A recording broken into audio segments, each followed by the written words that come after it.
for our side because states are able to exercise control through legitimacy. No one overthrows police forces because they have institutional capacity to enforce the fact that they have control. That's what we need to strip away from terrorist organisations and start treating them like a legitimate state who deserves the protections that states do. I think that wins for our side. This is our extension. Why does this win over opening government and weighing this up on government?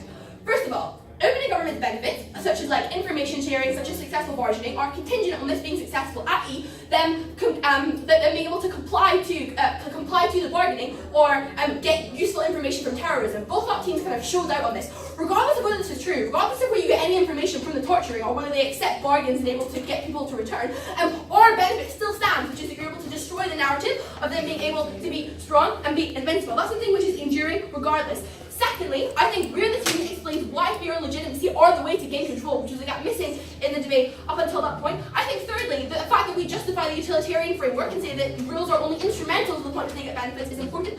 I think fourthly, our case is significantly more wide-ranging. In one instance of this, affects all branches of terrorism because the psychology is shared and the perception that you can fight against these things is shared. It's not just specific branches or specific operations which may be benefited through the information. That's why it's much more all-ranging and enduring. But let's move on to the specific concerns that opposition teams have with the efficacy of this policy. So, the first thing to say is you won't get information through torture, etc. Again, our case isn't contingent on that, but even if you don't get the right information from or they don't give in to bargaining power, the fact that terrorist organizations have to now make the choice